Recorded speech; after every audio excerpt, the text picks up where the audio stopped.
Welcome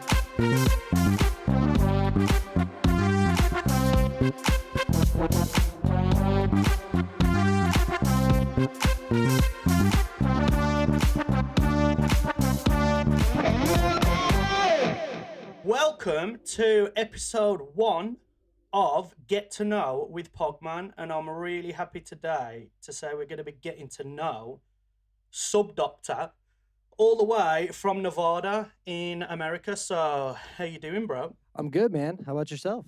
Yeah, not too bad. Soldiering through the COVID times, of course, as yourself, Yes. I imagine. Yeah, the never-ending, the never-ending dilemma. It seems like.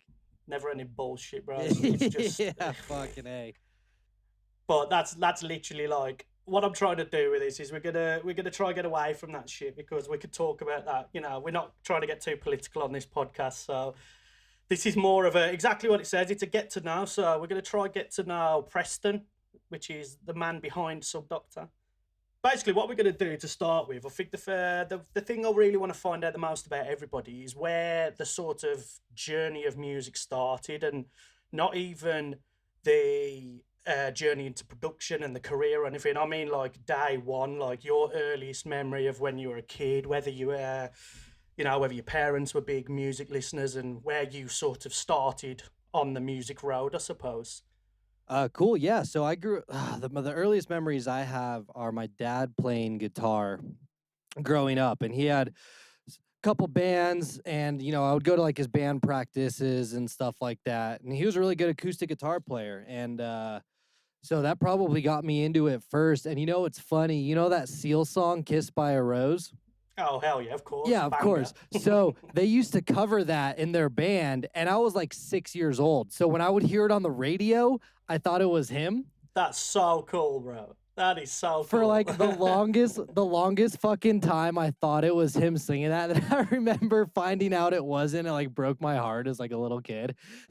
But dude, I imagine, especially like because that song was written for Batman, I think, wasn't it? Oh fuck, I don't know the origin. Yeah, I swear, like it was the Batman song, so I imagine it would have been even like, holy shit, my dad wrote the Batman song. Fuck yeah, like yeah, that's yeah. amazing. And I had like a little bike that he had painted. I think I was like 5 or 6 years old, and my first bike he painted like Batman. It was just like this crazy fucking thing. So that's sick. That was probably like my earliest experiences, and then I grew up playing the drums. Up until I went to college or uni, as you say. Yeah, yeah, it sure is. Over this side of the pond, uni, Yeah. of course. So were you a drummer? Was it a certain style you were playing, or was it just a bit of everything? Or I tried out for a 7th grade band. I remember. You know how like the band class, like marching band and shit. Oh, okay, cool. Yeah, because we don't get that shit in England. So, okay. Like, is that the stuff that like they go out on the field during before the football games? Yeah, and shit like that. So I went and auditioned for it, and then I realized I had to wear that stupid fucking uniform all the time. And I was like way too punk rock back in the day. So I was like, fuck you guys. They're like, you can come in. And I was like, nah, just kidding. And hell yeah. So I took some lessons for a few months, and then just kind of played along with stuff, tried a couple little, projects with people, never really worked, and then I was just drumming for myself. So was the punk influence, because obviously we've spoken personally as friends, we both know that we're very much into that sort of side of music, which we'll definitely get into later in the show. But so did you get any of the punk influence or the rock influence from like your dad, or were they covering punk songs or rock songs? Or no, I actually I'm a huge Dave Matthews fan. Okay, got you. My dad, I grew up listening to that shit. But when I was in like my, probably 11, 12 preteen years, my dad was really into like Linkin Park and like Chevelle and shit like that. That's fucking awesome. You must have a pretty young dad then. Yeah. I think he's 53 or 54 now. I'm 30. Yeah. So, see, because that's awesome. Because like, I'm only like 2 years older than you, but I remember like Linkin Park and that coming out, and like saying that though, my dad actually enjoyed that side of music. Thinking about it now, Yeah. but he heard it through me rather than the other way around. Yeah, So yeah. that's awesome that you kind of got that from your dad. Yeah, that was definitely like the rock side of stuff, just growing up with my dad playing in rock bands, but the punk thing was all me just, fucking being a rebellious teenager. Of course. Well, that was my next question. Really, like, did you go with us being a similar age? Did you follow the sort of genuine thing that we all did, where you get into the softer side, then it becomes a bit more rebellious. Then next thing you know, you're listening to fucking Cannibal Corpse, like Cattle Decapitation and like fucking this Canadian band called Iskra and like all this crazy shit. Oh hell yeah! All the grindcore is like the peak of like crusty punk rock like upbringing. You know what I mean? You get to like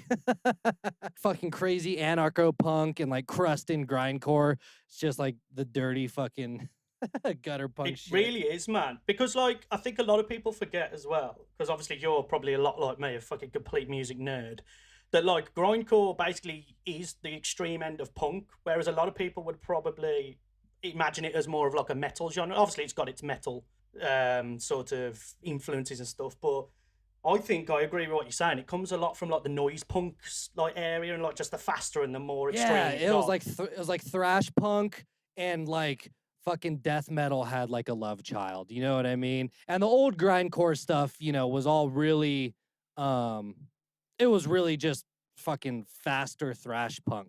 It wasn't so 100%, cleaned up. And I feel like nowadays I still dabble a little bit. I feel like it's kind of moved in, like most music, into cleaner post production, which makes it sound a little more metal, in my opinion, which is fine, but you still got that, the attitude. Because like, I mean, I'm quite lucky because again, I'm from Wolverhampton, Birmingham, the city right next door is where Napalm Death are from, who are like,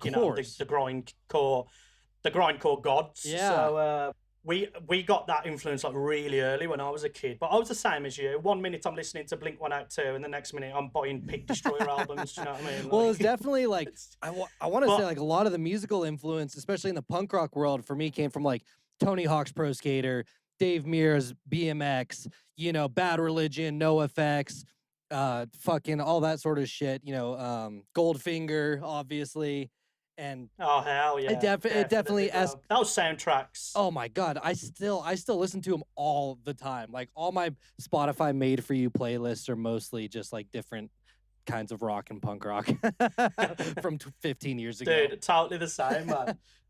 I found as I got older as well, music I kind of skipped. I'm now actually way more into than I was back then, because I'm a huge hardcore fan now, like straight edge New York hardcore. Oh, like I bet you are, like, Mr. Sober. Well, it makes more sense nowadays, because I was basically an alcoholic for many years, so now it's better that I'm actually living the straight edge life now. No, that's badass. I'm just giving you shit. That's badass. But like yes, because when I first got into hardcore, it was more like terror, throwdown, like maybe like the more metal side of hardcore. Mm-hmm.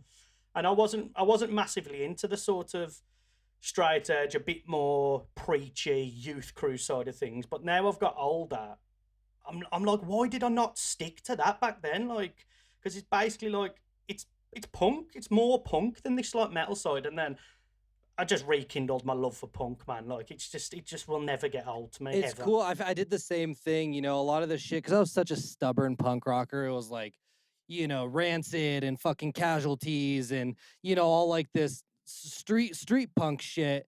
And I missed out on a lot of, I love pop punk too, but I missed out on a lot of the post-punk, post-hardcore, like Bring Me the Horizon and Chiodos and Mars Volta even and shit like that I didn't even get into until like 3 or 4 years ago, once that stubbornness went away and I rediscovered a lot of these bands where I was like, why the fuck didn't I get into this earlier?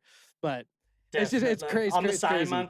I think as you're younger and you're growing up as well, we all have definitely got that elitist snobbery in us. Yeah. Like I remember when I was a little, we were called we called it grebos in England. So if you were like a rocker kid, you were a grebo. Oh, it's okay. So that's sick. Yeah. So I when like I was that. a little, yeah.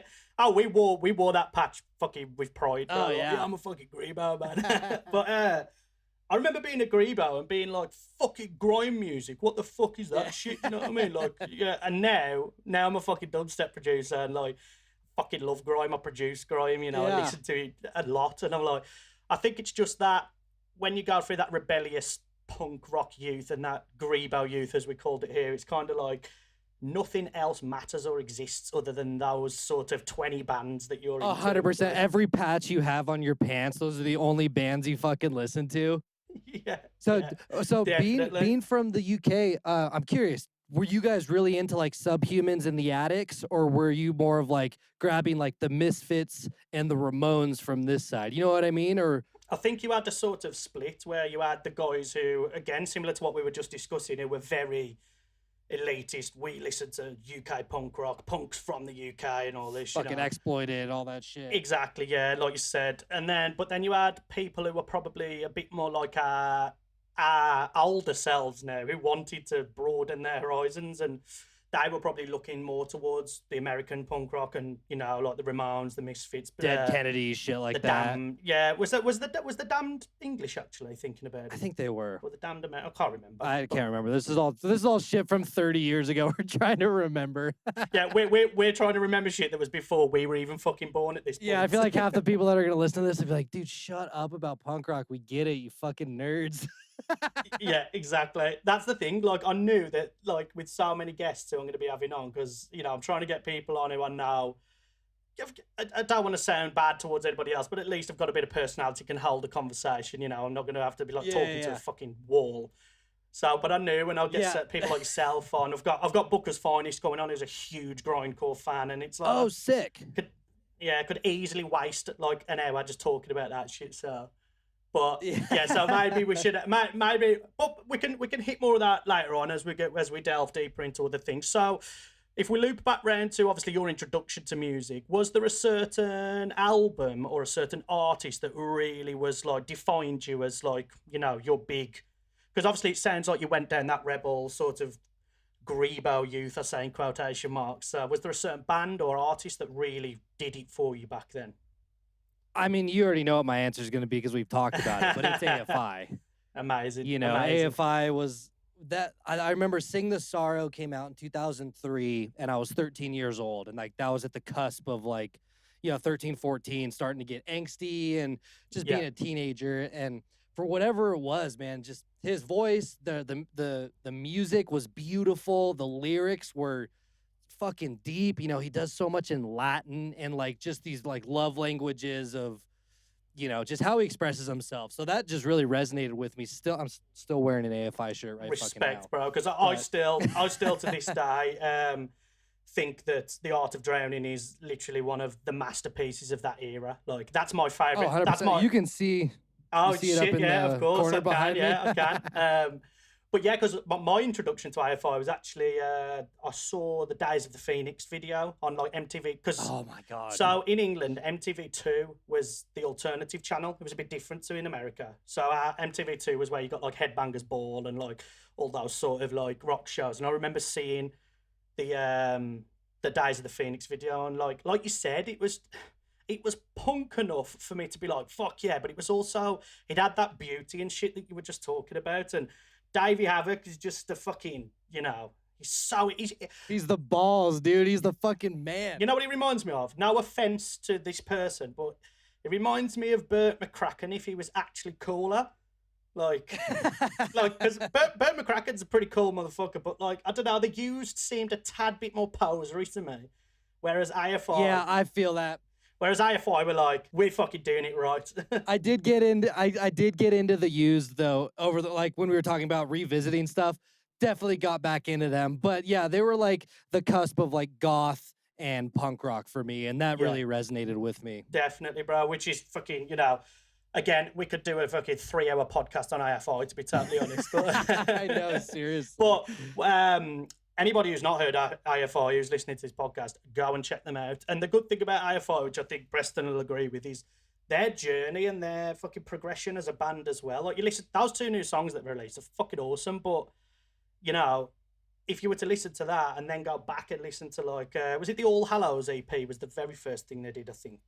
Not the very first thing. No, they had the Answer That and Stay Fashionable from like 94. But it's nice to see that they've never... it doesn't sound exactly the same, but you can still tell it's AFI like a mile off, which is great. Well, then there's so many bands, out there that, you can call them sellouts, but you really just hear the development of their sound throughout time. And I think us as producers should 100% embrace that more in terms of not to get stuck in a sound that's popular that, you had one big hit and you're like, fuck, I have to make 10 of those songs now. Your fans want to hear the progression and you're going to get fucking bored if you don't move in that same direction. Of course, and I think any real fan can appreciate that. And I think it's it's nice to see. I've always had a really big opinion on what selling out actually is, and I think selling out is when you change every aspect of your brand, so your image, your sound, your everything to match something that's cool right now, I suppose. Whereas AFR, yeah, they may have progressed, but they're still fucking dirty punk rock kids at heart. You can tell. Do you know what I mean? Oh, 100%. 100%. And yeah, I think that's a perfect description is changing everything about yourself, to fit a mold is more selling out. The fact that someone's making money and playing big shows, you know what I mean? All the Oh underground god, snobs, especially in yeah. our fucking world. Especially like, God, I'm sure you went through it too. Being from the UK when like Bro Step in like 2012 started getting popular. I was still very much into deep dubstep, but the shit talking on like dubstep forum and like these kind of things, you're just like, God damn, they It fucking was hate. I could never insane. go It there. was They're gonna kill insane me. for us because it was like But like we were kind of on that wave of. So 2011 was really when my name started to sort of come through, and it was the same. There was like me, there was 50 Carat, there was Tramper, there was Bad Clot and Requake from Belgium, and we were sort of riding that little wave. But then obviously we started to go to America, and just just gradually your sets started getting heavier because you were catering for this sort of like, I suppose you would call it brow steppy sound. Again, I never had anything against it no, not at all. because, like you said, as a producer, I respected the progression of where the genre was going. Yeah. But I'll never forget the first time I played EDC back in like 2015 or 16, and I was mixing a song, and I dropped it. It was the Gitaro intro, and I switched it into an Eptic remix, but it was a remix that Eptic had done, which was a bit more trappy, and I got fucking slaughtered on Twitter, bro. Absolutely slaughtered. People on there like, what? When the fuck did Pogman turn into DJ Snake and all this? I'm like, it was just a mix, man. It was just a mix. Like, the reason I didn't want to play Jotaro is because fucking 7,000 DJs that weekend had played it, so I thought I'd maybe do something different. Yeah, exactly. That Oh, was like bro. the Grizztronics or like the sudden death Exactly. of that year. Yeah, and bro, I got fucking absolutely like berated online. I was like, oh wow, okay, I'll never do that one. So now I started doing the same thing, but I was mixing it into Woo Boost, and then I was like, right, if anybody even dares say shit about Woo Boost, I will fight you all. So Yeah, exactly, exactly. Rusko's like your guys is like fucking king from that sound, that brought it over here. And it's like you can't say shit, Exactly, bro. motherfuckers. He's one of you. But I suppose going off of that, when did you know that you really wanted to turn music into a career then? Because it sounds like you were doing the band thing from quite early on. So did you do the band thing before you did the electronic thing? I mean, the band thing never even went anywhere. It was more of just like, fucking around with some friends in a garage. But Yeah, it yeah. was 2008. I went to my first rave. We actually had raves back then where you fucking call the number on a poster. If you show up and all the security is like ex-felons, and they'll take your shit and sell it back to you, like all that thing. You know what I mean? That's fucked, bro. Yeah, yeah. It was just that, like, the whole real rave culture. And I remember the first time I went, and I was just blown away because I had heard dubstep for the first time, and there was nobody in that room. You know what I mean? And it was, to me, it sounded like the punk rock of electronic music. Everything else was like happy hardcore and crazy electro, and I didn't like that shit yet. And so that was my introduction. And then I was just like living in the dorms in college, and I was just smoking weed and playing video games. And I was like, well, fuck, I bet I could learn how to DJ.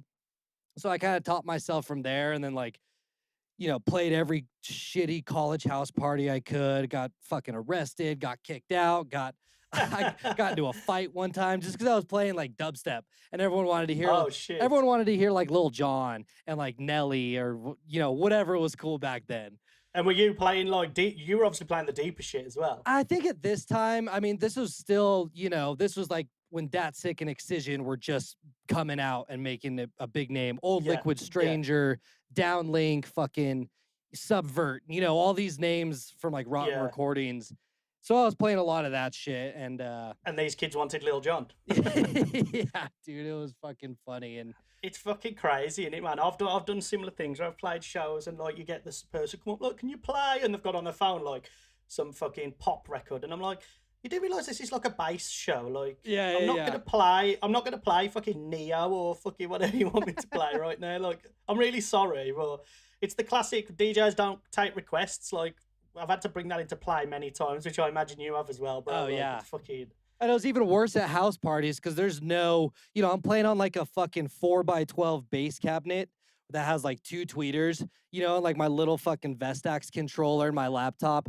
Remember some dude spilled like a beer on my laptop, fried the whole thing. I mean, it was Oh, awesome times. Like, I love that I did it, but of course. it was just out of control. I can't believe I had the balls to just like go. It was just still, I was 20 years old, just getting drunk. Like, fuck you guys, I'm gonna play this shit. Exactly. You still had that punk rock in you, do you know what I mean? Like, fuck everybody else. I'm doing what I want to do. Yeah, I mean, it's gotten me this far. I can still make music that sounds like it's from 2010 and play And shows. dude, dude, if there's anybody who's doing it fucking right, it's yourself. So fucking respect. Like, Thanks. I think a lot of people from the UK will agree with me when we say it was really nice when people like yourself sort of come back out. Well, I say came out, and it was like, oh shit, like these kids are, because don't get me wrong, the UK sound has always been alive and it's never been anywhere. But obviously, like America went a lot heavier with the sound, which that's no sort of shade at anyone. That's just generally what happened, and I think Right. everybody who could agree with it. But when we had guys like yourself coming through, it was like so fucking nice to see like these kids know, man. These kids like, and I'm not saying that nobody ever disrespected the UK sound, but it was nice to be like these guys are really shining that light in America with the fucking. Because it wasn't even the deeper sound. You guys were pushing that proper fucking Rusko fucking. Do you know what I mean? Yeah, just that wonky shit. Exactly, Lots man. of dub elements. Yeah, all the OG exactly. shit, and it's cool because like when I started producing, I'm sure you did too. You're like, fuck, I'm trying to sound like this. I'm trying to sound like that. And once I just realized that was my favorite sound, Brown and Gammon and Old Rusko and fucking Yeah. Ganja White Knight, Rocksonics, Dr. P, all these fucking legends. I was Of like, you course, know man, what? of I course. can take this and kind of make it into my own thing.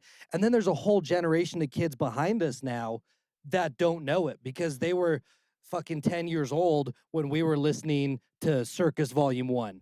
It's crazy, isn't it, to think, bro, that like for some reason in my head I never really grew up, so I still see myself as like Yeah. one of the younger dudes in the scene. Yeah. And then when I actually take a step back, I'm like, man, I'm about 4 generations later than I think I am right now. Like, it's fucking crazy. But like, I'm quite lucky to have sort of come through when I did, and do America and start America when I did.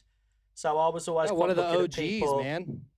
well, no, I hate to think that, but a lot of people, luckily for myself, do think that, and it helps me a lot. Like, I wouldn't say it necessarily helps me, like, oh, I'm making fucking money from it and stuff, but it just helps me to be able for people to just be like, okay, that dude's been around, he knows, I'm not just trying to fucking ride any wave. I'm just fucking still just old and trying to keep the music fucking. Well, yeah, but I'm the sure. I music mean, career alive. we touched on it a little bit, but I imagine you might have caught a little flack back in the day for the earlier, quote unquote rhythm sounds. I still hate that Yeah. fucking term, Oh, but tell me about it, bro. but Tell me about it. coming over here to play music, I'm sure you caught shade from some of the deep heads where you're at, but you were one of the first people to course. kind of pioneer and just be like, hey, what? I'm gonna fucking do it. A, because it's money, and B, because I fucking love it. So why not? Exactly, man. I mean, like you ask any kid in England, and like the dream is to tour America. Like that is Yeah. the dream. Whether you do it with a band or whether you do it as a DJ or whatever you do it, the dream is to just do that. So, as much as I was getting little bits of flack, to be honest, never anything too crazy, but I was just like, I'm a kid from like the middle of England in a city that no one really knows. Like, I'm fucking proud of myself. Do you know what I mean? Like, I was Fuck yeah, riding dude, that you wave, should and I be. was That's like, crazy. That's so cool. I love hearing all the stories of, yeah, I know that I'm lucky. I know my country's fucking in shambles right now, but the fact that I got to grow up here and it's so much more accessible for me to I feel like get to where I was. I didn't have to move, like Chi from South Africa, all the guys from England yeah, that have come over, the Ganja White Night guys from Belgium. I was kind of already positioned in just a little bit easier. Fucking Zeke Beats from New Zealand. You know what I mean? It's just crazy to have all these exactly, friends. bro. It Exactly, bro. inspires me to see all these guys and yourself included do this shit. So tight. Cheers, brother. It's really nice though. I've said this many times to people in previous interviews and stuff I've done myself. Like, how crazy is it to think purely just from us sitting at our computer in our bedroom making like fart and robot sounds through synthesizers, we've now got friends in like every corner of the fucking globe. It's fucking I awesome mean, I to was think about, really. honestly, it was just this last week. I was just having a little reflection moment of just being excited and like, you feel proud of yourself. Like, holy shit, like without music, I wouldn't know you. I wouldn't know some of my best friends I have now. Like, it's just, I love the music, but the people that I've met around it are, that is immeasurable to me. 100%, dude. Totally agree. Like, some of the memories I've got, some of the people I've met. I totally agree with what you said. Like you said, the music is awesome. The music's amazing. It is technically the driving Sure. force behind it all. But all those the little branches that come off that original sort of thing, it's so fucking worth it, man. It really is. It's worth the sleepless nights. It's worth the shitty hangovers. It's worth It fucking definitely everything. is. Like, And it now I'm really missing is. it. Fucking A. Oh, dude, tell me about it. But again, if we were to loop back round to, so you decided, fuck it, I'm gonna try become a DJ. You were playing the house parties, you were stuff like that. Getting booed off stage for not playing Lil Jon, but we won't go there. But so did the production come along with it? When you said you were going to learn to DJ? Did you say like, right, I'm going to try make some electronic No, music as no, well? it was strictly just DJing for a while. I turned out to be fairly decent at it, at least from where I live. We had a pretty small scene, and at the same time, I had just got a job as a stagehand at our local concert venue, and the college I was Oh, going cool. to didn't have a full music recording program or anything close to electronic, um, and so I just said fuck it and I quit school because I took the recording classes I could. I thought I wanted to be a studio engineer. Ended up working at this concert venue for 6, 7 years and worked my way up. I was running monitors. I did fucking front of house. I was production manager. And then I went on tour with a band called Blue October. It's like a Did Blue big alt rock October? band. Did they do a really big cover song?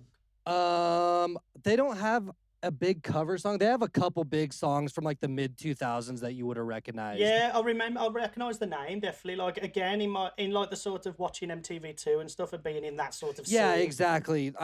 It's probably like Into the Ocean, Hate Me.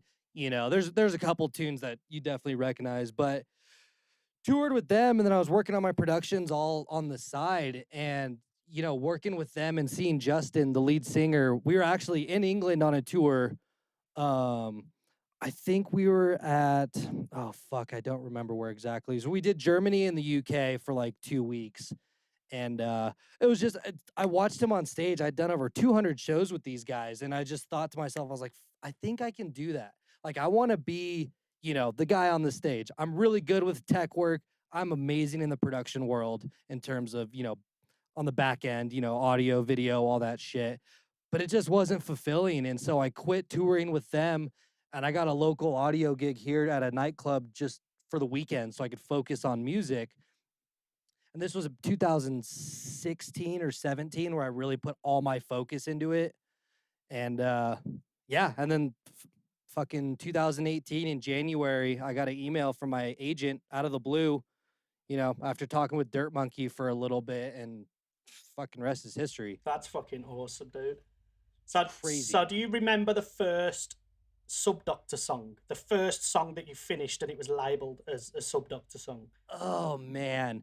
I mean, I had taken on that name about 10 years ago now because I was literally working in a venue repairing subwoofers.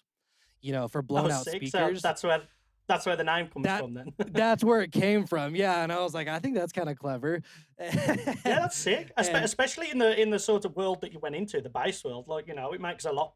It makes a lot of sense. yeah, it made sense at the time. And so I kind of always put stuff out as that, but as far as the first release with my name on it, like first song I finished, is that what you mean?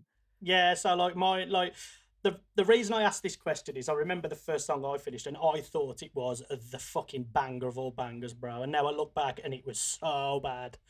So it was called Yellow Dubmarine. That's how sick I fucking was, bro. Yellow Dubmarine. Oh So my like god. it was made on Reason 4 back in like 2007 maybe. And I wish I still had it, bro. I really do. So like that's the reason I'm asking people this question, because I know that when you finish that first song, you feel so accomplished. But then Oh obviously my god, it was so sick. you get years of like production and sort of experience. Then you look back and you're like, oh wow, that was shit. Do you know what I mean? Yeah, I've been through so many computers since my first song, unfortunately, just shit happens. And I made it with a friend of mine, and I remember last year asking him, I was like, "Do you have that track from like 2012 or whatever it was, our first one that we put together?" I remember what it sounds like, but I wish I had it. I Oh think it's just god. gone in the annals of time, I but think mine was literally just a kick and a snare, and I was so happy that I'd made Maelstrom just literally go like, wop wop wop wop wop, and it just did that for about 5 minutes, like with like the tinies, and I was just like, I am basically fucking Scream, like I am the yeah. shit, and then like, I do remember the first time I learned how to like, obviously that style of dubstep, the LFOs and like the wobbles is what got me. I remember the first time I made that in Massive with like, just a frequency cutoff. And I was like, this is the sickest sound I've ever heard, and I still think it is, dude. If you just take a square wave and automate the cutoff, I still think that's the coolest fucking sound in the world. I tell every kid the same thing. Like if I'm ever doing a talk or I'm doing like a one-to-one or whatever, those four basic shapes are the greatest things ever, especially the square wave. The square wave is, again, coming back around to the genre I thought I hated when I was a grebo, grime square waves are just, gliding square waves are like sex to me. It's like, oh, it's just, and like, I think it's nice to hear somebody else like yourself say that, like, it's something, a lot of people forget that the simplicity is so nice sometimes. Yeah, and we all get caught up in it too.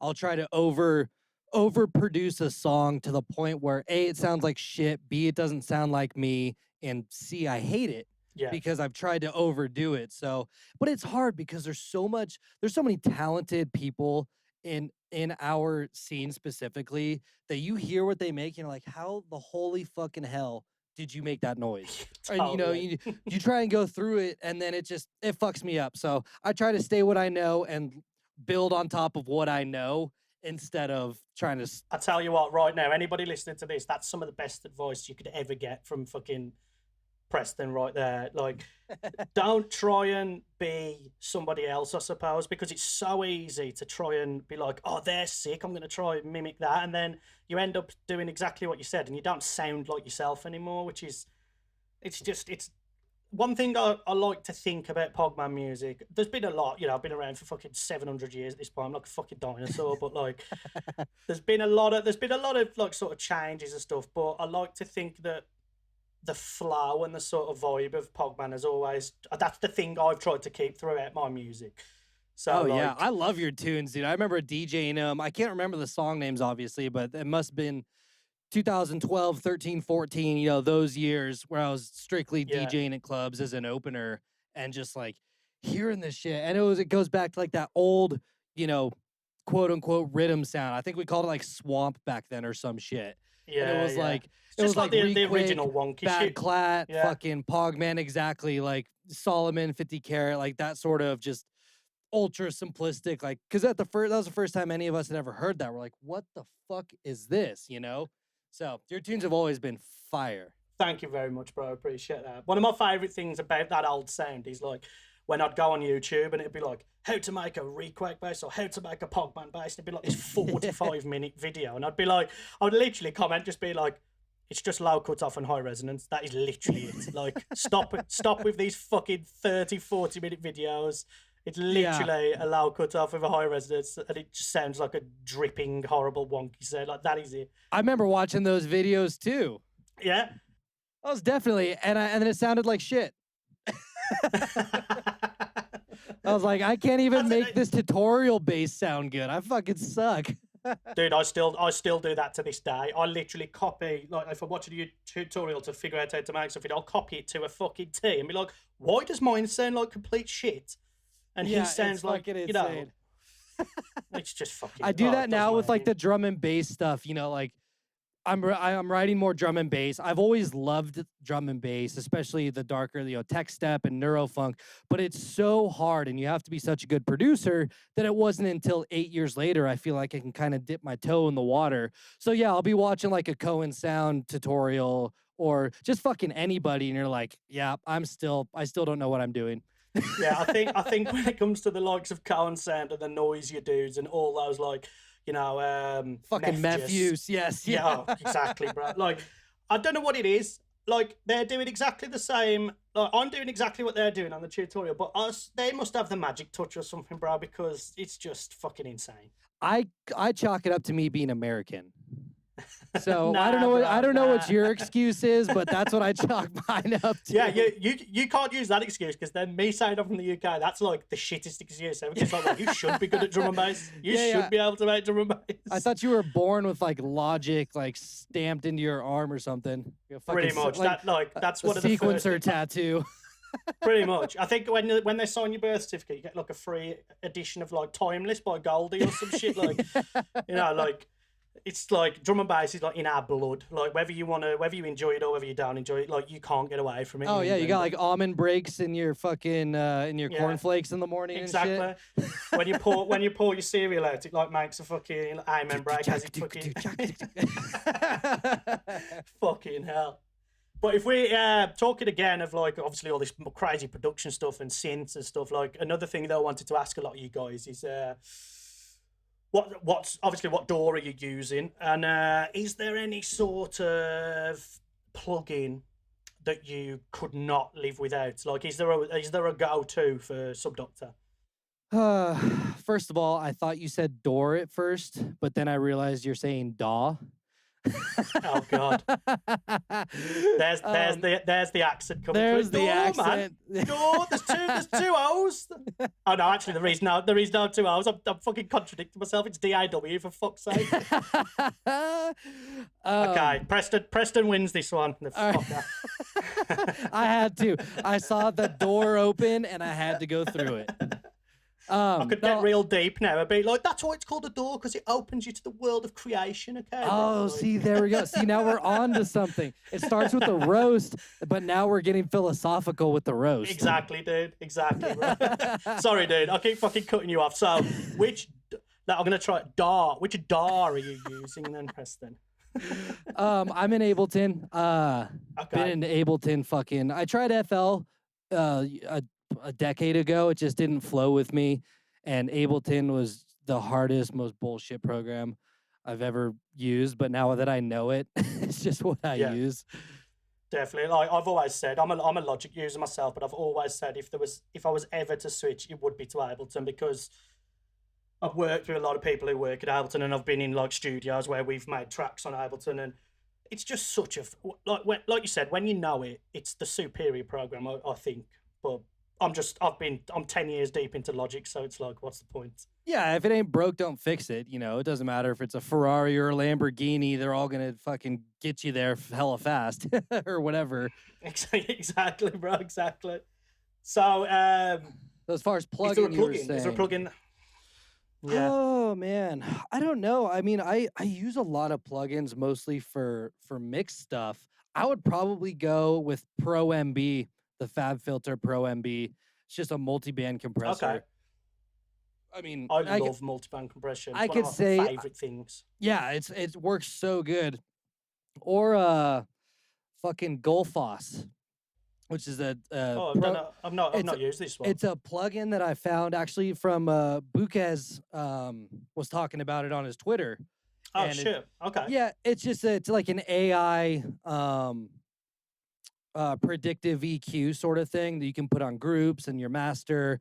It really helps clean up my mixes, and I don't have to work as hard. So Oh, that is literally the key to production, if you ask me. That's why yeah. I'm a big fan of the glue compressor in Waves, like Hmm. because it just fixes stuff without me actually having to fix it. Like Yeah, it's yeah, just like, definitely. I use, like I said, a lot of post processing plugins. I mean, I use Serum. You know, I'm using Vital now, which is that really fun new synth that just came out. I've not Um, actually tried it yet. I've downloaded it on the laptop and I've not used it yet, but I've heard some very good things about it, to be honest. it's cool. I like the built-in sampler that runs parallel, you know, with the oscillators. So you can just throw in some really weird sounds into that sampler. You know, it's like having like four different sounds in one. I like it. Oh, It's that's cool. super fucking intuitive, man. It's like the best parts of Massive, Serum, and Phase Plant, like dumbed down for us that aren't the super nerds that we think we are. Yeah, yeah. And can make it really fun. I remember the first time I got on Massive, I was like, "This sucks, dude. I'm just gonna go to fucking Modern Talking, you know, and that's it." Bro, I do it all the time. Like I'll be sitting here and I'll be like be really deep into a tune and then I'll get to the point where I've like over processed and it sounds like shit and I'm like, this isn't even fucking fun anymore. Like what Yeah. the fuck? And then like, that's when I end up going back to what we said earlier and I'll be like, stop fucking overthinking it. Just make a Pogman song. Like and it'll Yep. just happen. Yep. But like I do need to definitely. The best thing about Vital is fucking free as well, isn't it? Yeah, yeah. I think I have like the $5 subscription thing, like $5 per month. But like Mm-hmm. between that and like I pay for the 10, it's like 10 or 15 for the kilohertz plugins. Oh yeah, all the phase plant stuff and Yeah, that. phase plant and all the post processing dynamic Yeah. stuff. It's like for $15 a month, I have like all these powerful tools. You know what I mean? It's crazy what we're accessible to now versus even 10 years ago. I can't even imagine trying to make like jungle like 20 years ago. And Oh, like, dude, tell me about it. When you actually had to use like a fucking Atari and like actually sample shit and stuff. Like what I remember, like one of my all time favorite songs is Warhead by DJ Crust, okay, which is yeah, and like we were really lucky when I was at music like college years ago. He came and did a talk for us, which I was fucking over the moon. Like a lot of the kids in the class were like grime kids and hip hop kids and stuff, and they had no idea who the fuck DJ Crust was. I was like, this is fucking DJ Crust, man. Like he's a DMB legend. Like he was in fucking, you know, he was in Represents with fucking Ronnie Size for fuck's sake. He's like, you know, this is royalty, and he was telling us that he made Warhead. Which, if you're not familiar, anybody, I'll put a link in the thing. But it's the shit, classic I drum need and to bass look it song that's up. just literally like it's not you, mate. You'll know it. It's the one that's just boom, boom, boom, boom, boom, boom, Oh boom, yeah, boom, okay, boom, boom. yeah, yeah, Like yeah. yeah, like over and over. Yeah, like the fucking classic. And he made it from. He just touched. You know when you touch the end of like a aux cord and it makes the hum. Oh yeah. Yeah, like he heard that and he was like, "Oh shit!" And like he turned. That's the bass line. Like he fucking processed it What? somehow into a fucking like some old yeah. And he made one of the greatest drum and bass songs ever made. See, I love that. You know, you watch tutorials or you know, read up on some of your favorite producers or whatever, and they're like, yeah, I just took like this cap for my water bottle and I hit my table and then I EQ'd it and I got broad. You're like, Jesus fuck. Yeah, Let's get some and crazy like you said, sounds. and then we're there 4 hours later, pissed off at Massive because it's not doing what we want it to do. Yeah, exactly. That's fucking insane. We beat Oh, ourselves dude, up. We definitely exactly. we put ourselves through the ringer, and it's good because you do learn shit along the way. But also, I look back on stuff. I'm like, dude, why did why did I do that to myself? You know, Oh it's yeah, finding definitely, that balance of am I learning or am I punishing myself? 100%. I've been there. Fucking, you know, we're both very deep into our careers, and like you said, it's a great journey. It really is because to me, it's literally just a journey of learning from your mistakes. Like that is the but that we could get philosophical there. That's just life in general. Do you know what I mean? But Yeah, like fucking art and music and that is exactly that. Twiddle a load of knobs. If it sounds good, fucking stick with it. yeah, Like yeah. that's it. At the end of the day, if it sounds good to you, then it's good. You know. Yeah. One thing which I do say to a lot of people is always trust your ear as well. Because Yeah. there's a lot of stuff's visual. A lot of stuff's really visual nowadays, and people think they have to trust the visual when really you should really trust your ears over the visual. I think because we're very lucky nowadays with all these spectral analyzers of fucking everything, so you can see exactly where your song's hitting. And when really, like you said, bro, if it sounds good, it fucking sounds good. End of. Well, and that's why I have this like battle going on with the loudness wars. You know, I always have. Oh, And especially because people have gotten so scientific with it, where you're like, all right, well, my tune's going to follow the Fletcher Munson curve, and my LUFS has to be -2, and my spectra analyzer, you know, it's like when they watched the Skrillex video when he came out with that song last year, and he had like the mm-hmm. scrolling project, and everyone dissected it. Like, all right, well, you should have it, a cut at 300 hertz and only have high end and low end, and that's how you get that punch. And it's like, yeah, he makes it sound good. You're probably not going to do that because that Exactly. sounds good to him. I use a sub pack and 2 Adams monitors, and look at a spectral analyzer at the end of the song. You know what I mean? It's just, Yeah, you go by feel, you go by how it sounds. If it's too loud and it's distorting and it doesn't sound good like that, don't force it to sound like that. It totally, doesn't need bro. to be louder than God. Well, the amount of times we got taught in music school about like the correlation meters and stuff, like how it technically should be in the middle. Holy fuck! Every song I've ever made is so far right into the fucking correlation meter. Like, but I'm the same as you. Like, I look at that shit at the end, and if it sounds good but it doesn't look correct, I suppose, fuck it, sounds good. Who cares?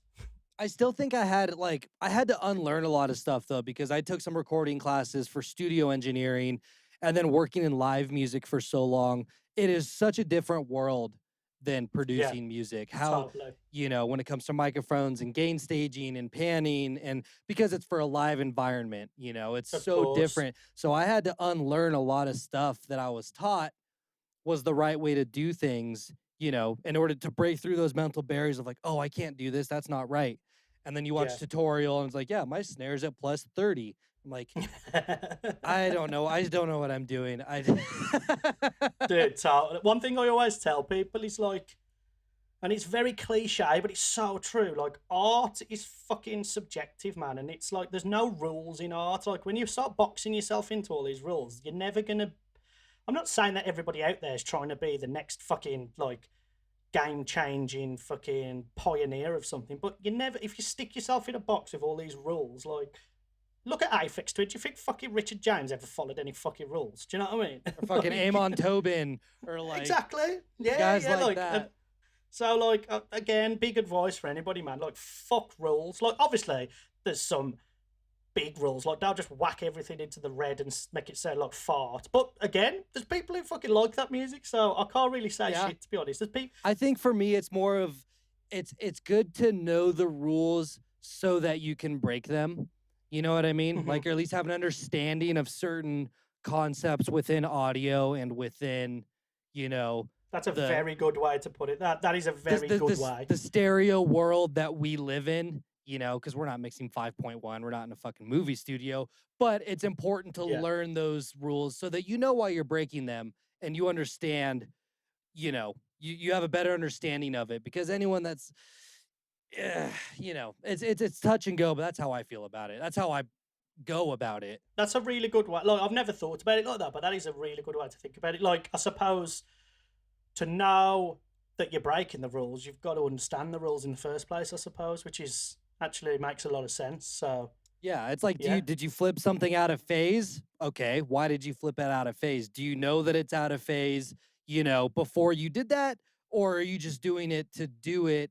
And then you can never recreate it because you don't know why you did something, so that you don't know how to do it again in the future. That's why I think reverse engineering is sometimes quite cool to do, because you can Oh, figure out all day. why stuff sounds the way it does. And a lot of the time, if I get a new synth, or like, I'll be doing it a lot in Serum at the moment. Is like, just literally close my eyes with my headphones on, slowly just turn something and really take note of what it's actually doing to the sound. Like, of course, the sound is changing, but how's it changing, and Yeah. what's he adding to it, or what's he taking away, and stuff. Like, I think, like, understanding that sort of stuff again probably loops back into what you were saying about understanding the rules and how you're breaking them, or how you're staying in the sort of confines of the rules, I suppose. But Yeah, I mean, shit. When it comes to serum, I probably have, I'm not kidding, 15,000 presets that I've just collected over the years. I've Holy had it for fuck. like 6 years, but it's that thing where like, okay, I like this sound. And then you reverse engineer it and then you save your own patch or your own version of it. I am not a purist by heart. I will use the fuck out of samples. Hell I'll yeah. reverse engineer stuff just so it doesn't sound the same, but it sounds like, it sounds good to me. I think that's really important too, especially if there's any like new producers listening. Don't be scared to do that. I'm not saying grab a whole bass line off Splice and using that as your main. You Yeah. know what I mean? But I'll chop the fuck out of stuff. And you know what I mean? Just experiment with it. You don't have to, you know. I'm so glad you said that though, bro, because there is a very big elitist attitude against that sort of stuff. Oh, dude, especially in the drum and bass world. Every guy that I look up to is like, yeah, I synthesize every sound in my tracks. All 200 sounds I made from scratch. And you're like, I'm not like you. Yeah. But there is an elitist attitude for sure. And it's kind of a don't talk, don't tell Yeah. mentality. Because so all of my friends do it. All of our friends fucking do Of it. course. But it's an ego thing of like, you don't want to be looked down upon because you use, you know what I mean? It's such a weird stigma. And it's even worse for like kids who are just starting because they are probably really worried about it. But the thing that fucks me off is like there's people out there who will openly be like, oh, did you see that so and so just used that thing from that virtual riot pack from Splice? And it's like, well, that's what it's fucking there for. It's there to be used. Do you know what I mean? Like, Yeah. stop shitting on people. But I don't know whether you would have remembered the Vengeance days, the Vengeance sample pack days. Like, Oh, I do. I remember. Yeah. yeah, like I remember that. Oh, this guy's used fucking Vengeance kick 006 like 4 times. Like, who fucking cares, man? Like, Somebody people just are- brought that up on Twitter the other day. Oh, did they? I can't remember who. Do you remember seeing that where someone was talking about Nah. like calling people out on their sample usage, and you're like, "Cool, you went through the same splice pack I did. That's really cool. Good for you." You know Yeah. what I mean? It's just calling people out. It's But just then stupid. the flip side to that though, is the problem where people are selling pre-made songs online. Oh, Not fuck even Ghost, that, yeah. not even Ghost Production, but they'll sell you the template for a song. This happened on I hate Subcarbon. that shit. I hate that shit, man. This happened on Subcarbon, Ganja White Knight's label, Yeah, where of course, yeah. it happened twice in the last year. And this is not on them. There's so many factors to it. They hear a cool song, they put it out. That's what a label does. But they came back to him that these two guys had bought the song off a website, changed nothing, and then sold it off as their own. And so that's the shit that fucks me off. It's like you're not even trying to Yeah. be creative. You just want to be cool to be cool. Like, Yeah, I'm kind of against that shit. Like, because I'm a lot extremely of the time, like, against it. yeah, like it's kind of just like, come on, man. Like, of course, samples are out there and presets are out there to be used, but at least do fucking something.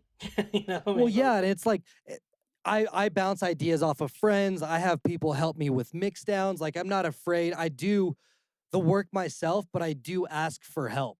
And course. it seems to be like with how popular EDM is right now, these kids want a get rich quick thing. They want to be in the spotlight, and Yeah.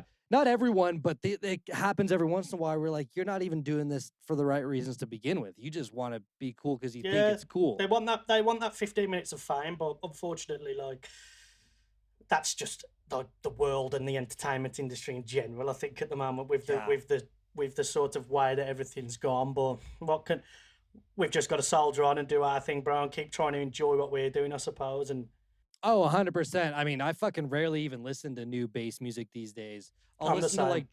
I listen, like I said earlier, punk rock, some old school hip hop, fucking jazz in the mornings, and then like drum and bass when I want to like get shit going. I don't listen to dubstep, and I don't listen to new dubstep anymore unless it's like from my promo inbox for Same. 2 reasons. One, I don't want to get influenced subconsciously to do something that I wouldn't want to do, Mm-hmm. which has happened in the past.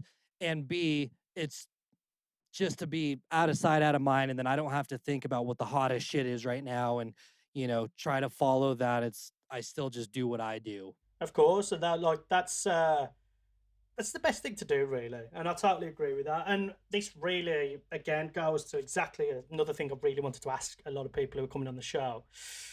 Is outside of, you just really like hit on it there, outside of the genre you produce, So what's your sort of go-to music? I know you just said like obviously jazz and drum and bass, and so it sounds like you've got certain times of the day as well that you like to listen to certain different things. Yeah, I have a pretty intense routine in the morning, just to, because being self-employed as we are, especially in the artistic world, if I don't give myself a disciplined schedule of some sort, then I fall apart. You know what I mean?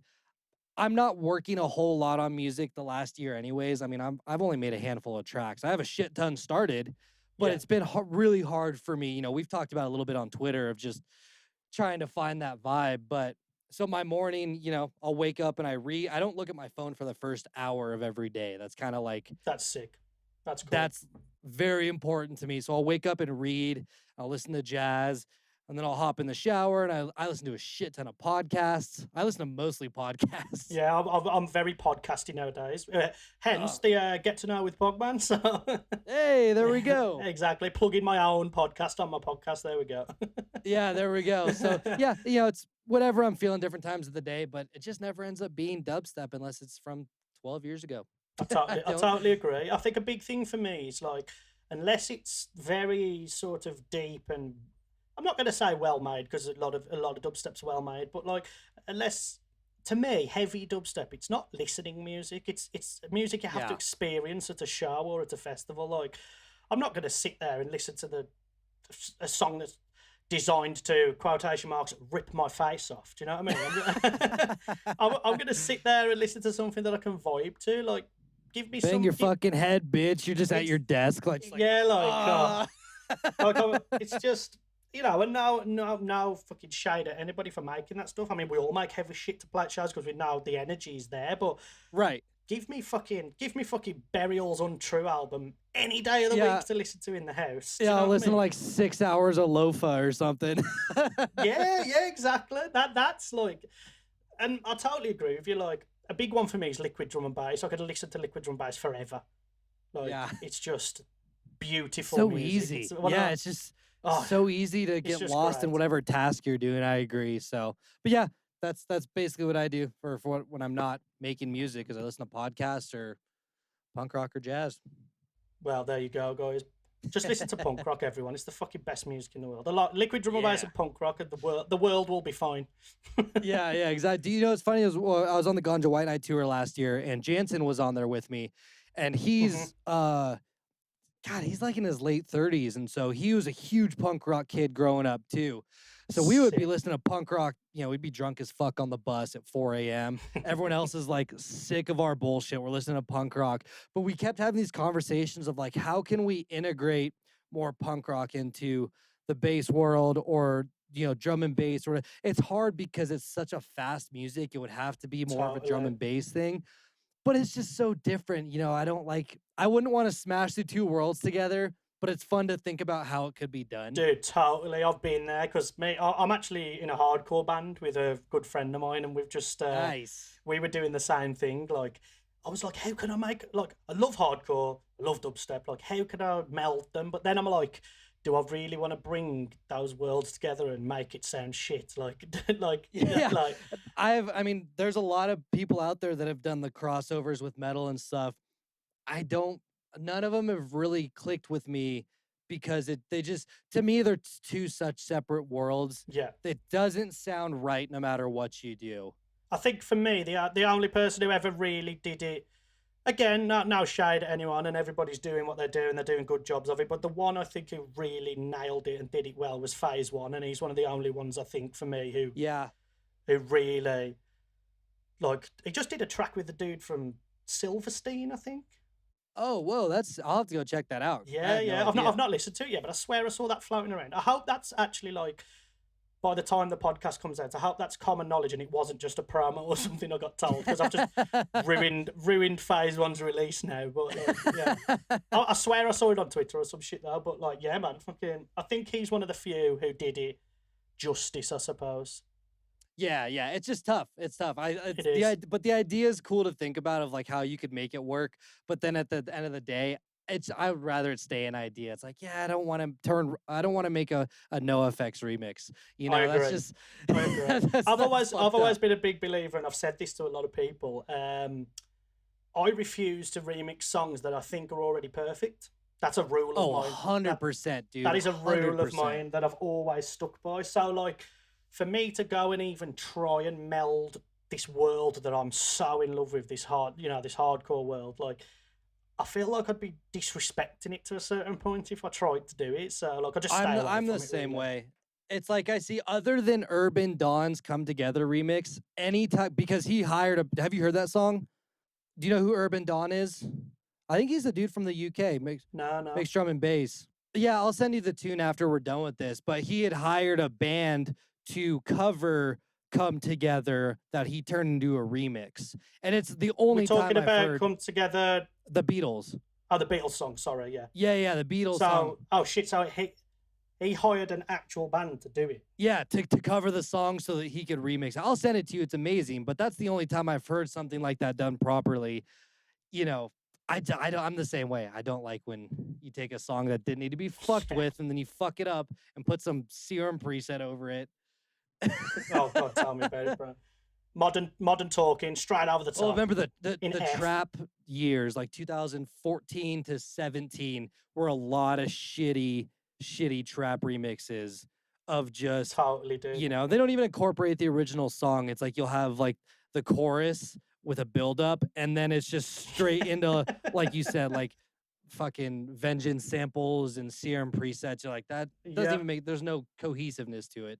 It's a shocking thing to do, bro. It's so ballsy. Again, yeah, it is, but it sells, unfortunately. So, but I suppose a big thing I wanted to touch on, especially with yourself, is and this will probably go hand in hand with what you listen to outside of the genre.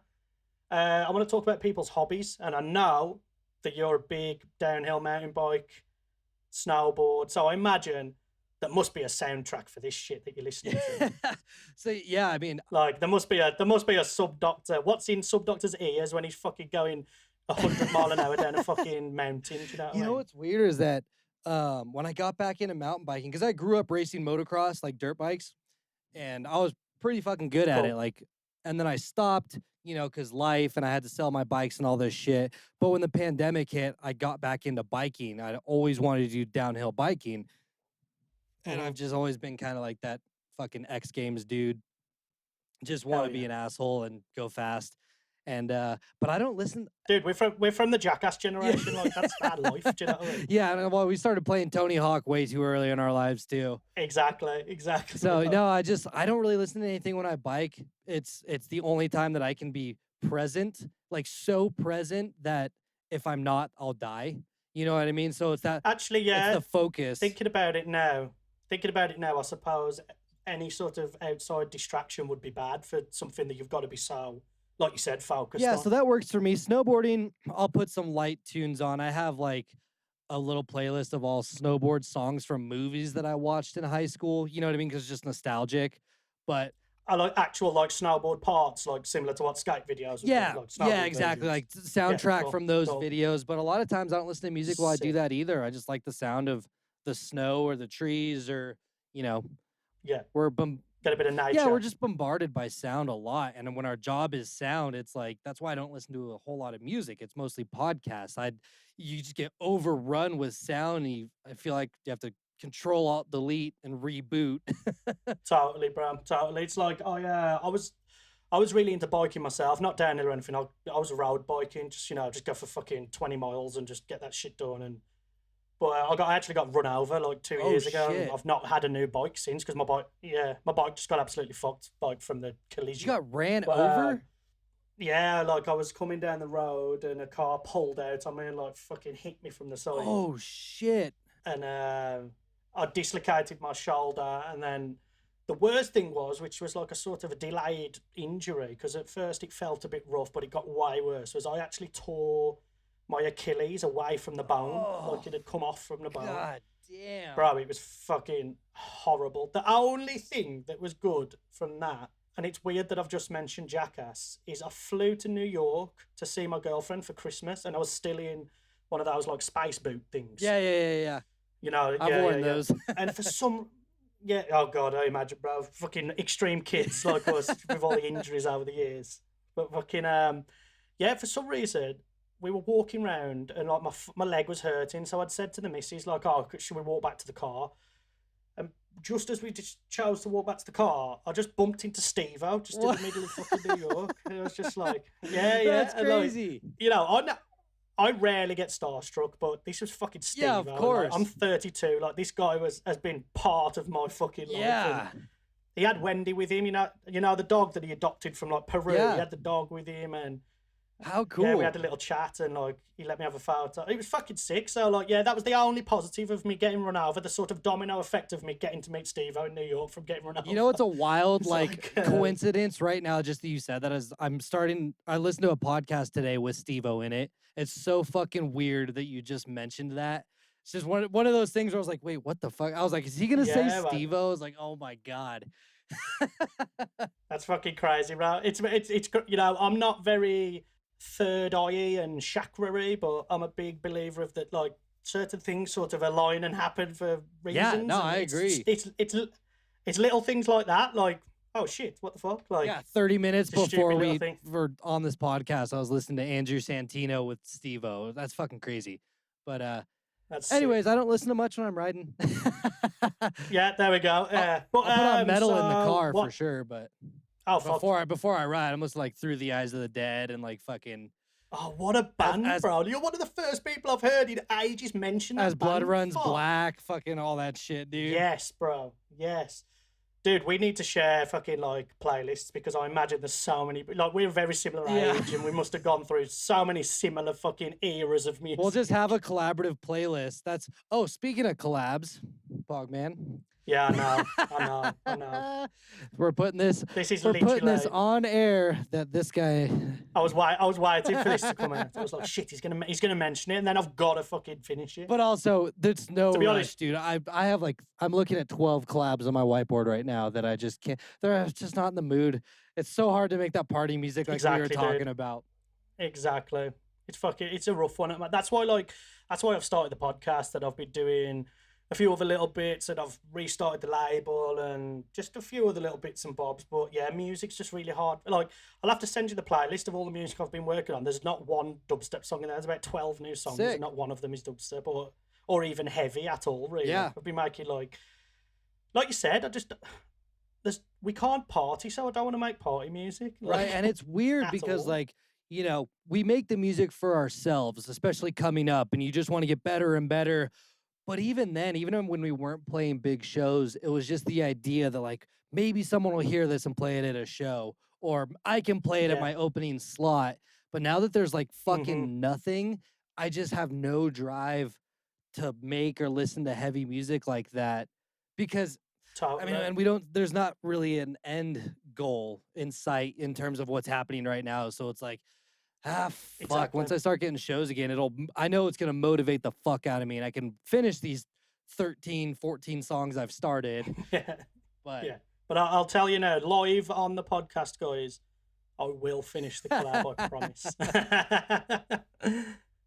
But, okay, so one thing I really wanted to do with a lot of people, as we're going to start winding down soon, I don't want to talk forever and bore people to death, but I think we covered a lot of really cool stuff, which is fucking awesome. Yeah, it's been awesome. I want to do a quick fire round. I'm gonna do this with everybody. I'm gonna give you 5 seconds per answer, and it's literally like that is it. It's just 5 questions. I'm just gonna bang them out. Might even put some shitty TikTok music behind it when I do the. I don't have TikTok, so I don't know anything about TikTok. No, I don't mean that. I mean like a clock ticking away. I'm the same as you. I was like, yeah, dude, we're old. I did Vine back in the day, but TikTok, it's too. I don't get it anymore. I'm just old and grumpy. Oh, dude, it's a horrible, horrible place. TikTok is. I'm so glad that I'm actually old enough to not quite understand it. Oh, it's great. Even I go on Twitter and people are like talking about somebody. Like, I have no idea who these people are, and I don't give a fuck. I'm like, you guys can complain about whatever you want. I'm gonna go back to fucking whatever I was doing. Yeah, I'm gonna go listen to a song from 30 years ago. Just as happy as you. Exactly. All right, let's do it. Dude, it's fucking true, man. But right, here we go then. We're gonna bang them out. So here we go. 3, 2, 1. Favorite food? Sushi. Favorite movie? The Harry Potter series. Favorite drink? Ginger ale. Favorite color Black. and biggest pet peeve. People using the word "seen" when they should use the word "saw." Now that is a fucking good one. That fucking drives me insane. Like, I seen that. And it happens, you've toured in the US. It happens a lot in the Midwest yeah. and like on the East Coast. They say, yeah, I seen him the other day. I'm like, no, you saw him, you illiterate fuck. It drives me insane. So there you go, guys. Whenever you're tweeting SubDocta or you see him, make sure to say that you've seen something, because it'll fucking drive him crazy. Oh God. But a few things. Sushi I could get down with. I'm not huge on sashimi, but I could get down with sushi, definitely. Yeah. Movie, I had a feeling you were going to mention Harry Potter, as I can see a scarf behind you. Oh yeah. Is that a Harry Potter scarf? Yeah, I got that for I got it for Halloween this year because I did a full, I've been streaming a lot on Twitch. I do 6 to 8 hour DJ sets since the fucking pandemic started. Yeah, I love it because you sit down and it's just fucking cool. I just sit down, I get fucking hammered, I play whatever I want. Literally by the end of 6 or 7 hours, we're playing Incubus and fucking Eve 6 from all these 90s alt shit. I'm just singing along, hammered as fuck. That's fucking awesome. But yeah, so for Halloween, I dressed up as Harry Potter because I wear glasses when I don't have my contacts in, and all I have to do is draw a little lightning bolt, and I look like him. So of course. So yeah, that's what the scarf was about. There you go, bro. See, Harry Potter, my girlfriend fucking loves it. I've never personally been into it. For some reason, when Harry Potter was around and I was younger, and I don't know why, but maybe just in my friend circle or something, you were either Harry Potter or you liked Lord of the Rings. For some reason, that was... I see you talk about Lord of the Rings a lot, which is another great series. I love Lord of the Rings. Dude, Lord of the Rings is just... I could just watch it forever. It's just the greatest thing ever. I was such a nerdy fucking kid. Sorry, go ahead. No, because this obviously explains the Harry Potter. Is this why... Did you read the books, did you? Yeah, when they came out, I must have been 8 or 9 years old. Maybe 9 or 10. Mm-hmm. And I had fucking glasses, I had braces. I was just this nerdy fucking kid. I never really I had friends with the jocks, I had friends with the weirdos. I was never really in a clique. Yeah. So when the books came out, I followed along his books as I was getting older, and it became just, the whole world was so entrancing to me. That's sick. So you kind of grew up at the same stage of Harry growing up then, I imagine? Literally almost within a year or two of each other, growing up. It was just this crazy thing, and so my family's really into it. My girlfriend's family's the same. I love the world. The movies I can handle. Reading, I'm really weird when it comes to reading. I can only read non-fiction. I can't read fiction. I just really struggle to read it. Oh my God. I fucking hate reading. I'm reading 4 different fiction books really? Right now. I cannot read non-fiction to save my life. See, I'm the complete opposite. I don't know whether I'm just really what's the word? Kind of just shit at imagining things. I am that guy, and this is gonna piss so many people off. Where I'm if it was that good, they would have made a film about it. I'll just I'll just watch the film. I'll just watch the film. Fuck the book. I'm that guy. But yeah. Wait, can we agree on Star Wars though? Oh God, you're gonna hate me even further now because I'm not a Star Wars. Oh fan. really? Yeah. Again, really? That actually surprises me. Harry Potter, that doesn't surprise me. You would really get along with my girlfriend. Yeah. She's got R2-D2 tattoo on her arm. She's a huge Star Wars fan. She's a huge Harry Potter fan. But one thing I will say is I just watched The Mandalorian and I actually really enjoyed it. Did you watch both seasons? Yeah.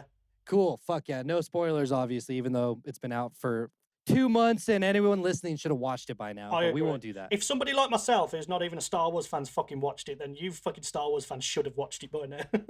You know what's cool? As I have a lot of friends of mine that were never really into the original Star Wars lines and all that. Mm-hmm. They watch Mando and they're like, I fucking loved it. They killed it, man. They did a great job, I think. It's weird as well. John Favreau, dude. Yeah, John Favreau's the fucking man. Exactly, dude. And it's weird because I'd not seen John Favreau in anything for ages, and then the day before I started The Mandalorian, I watched I Love You, Man.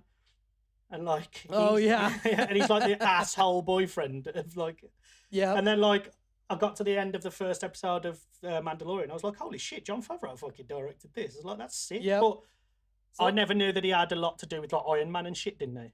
Well, yeah, he did all the Iron Man movies. He was a big part of the Marvel universe, and I just finished the Marvel universe again. You know, I watched fucking every single one of them because what the fuck else are we gonna do for 10 months? Exactly, dude. So are you? yeah. Which order do you go? Release order, or do you go chronological, like timeline order? I mean, they're more or less they're about the same. There's a couple that you can switch out. You know, obviously, Oh, if you look at oh, like did they get released in like near enough chronological order then? kind of, but if you have Disney Plus, they have it listed chronologically, so that you can watch it. But it's like Iron Man 1 and Captain America were like right there, and same with the first Hulk.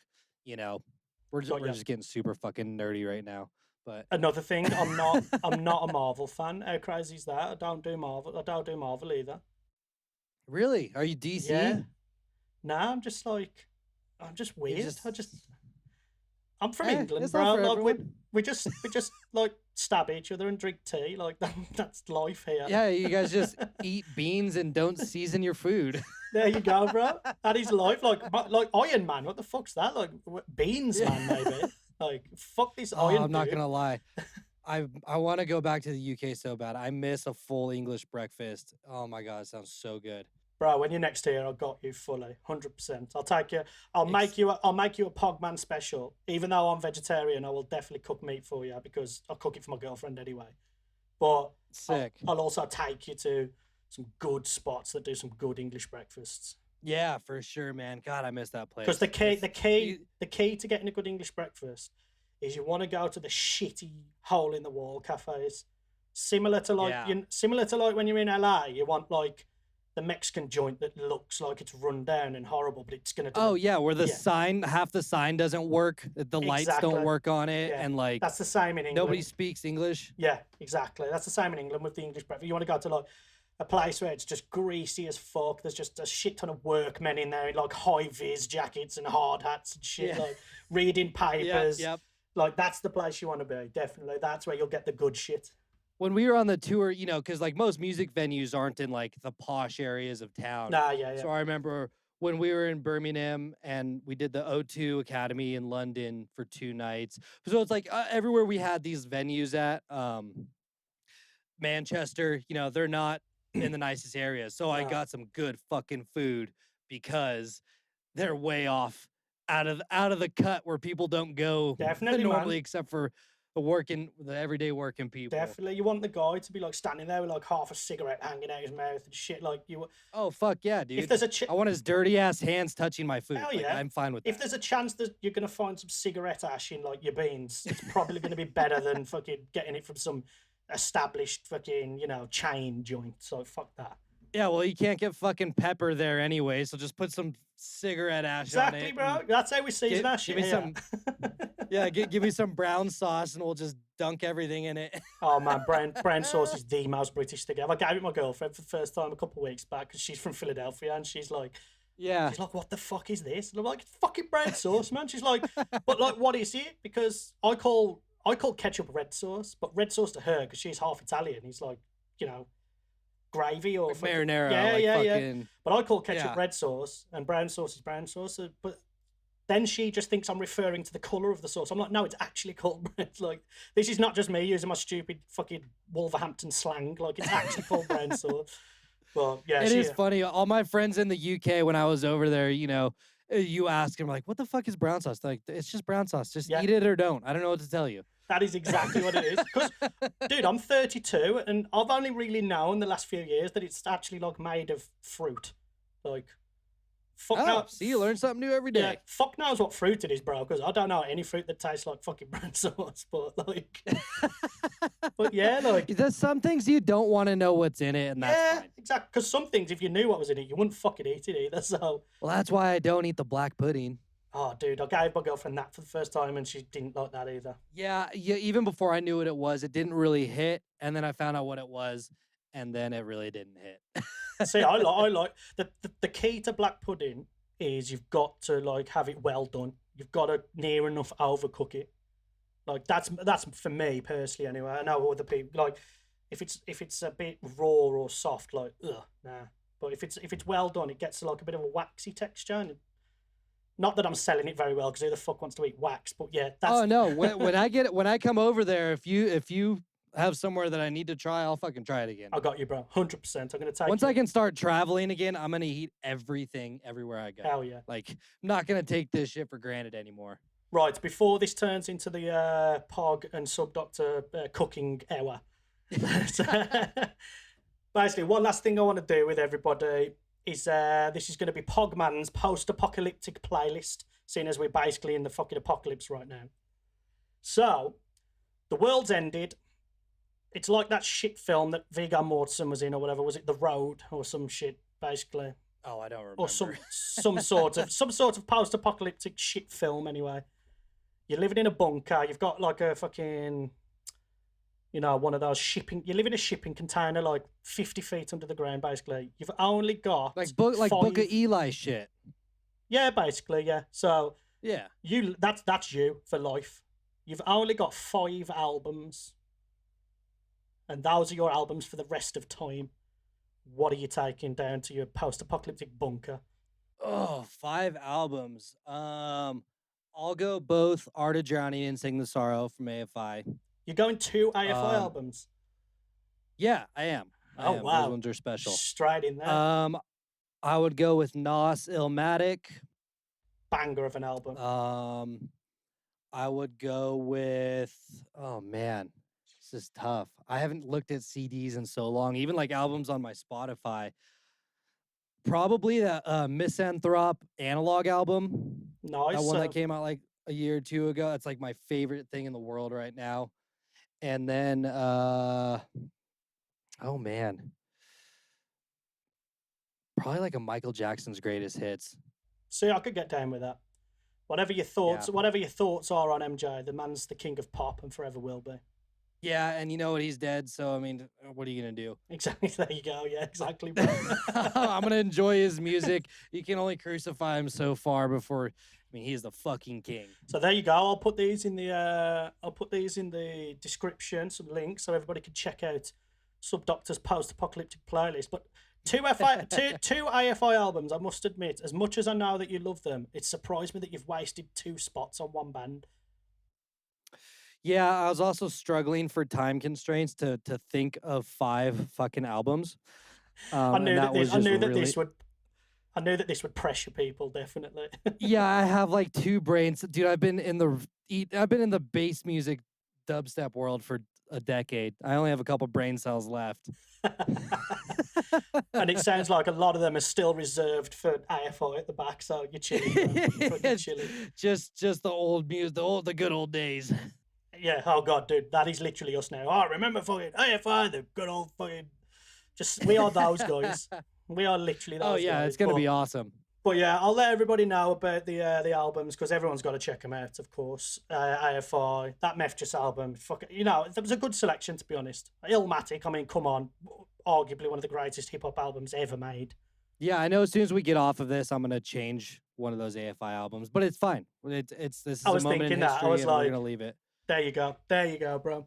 Right, Fuck and it. at that, guys, I think we're gonna close it down. I hope that everybody has learned some stuff about Preston, SubDocta. Fucking, is there anything that you want to say before we sign off, bro? No. If you made it this far, congratulations. There you go. Exactly. If you've managed to sit through us talking some of the utter shit that we spoke.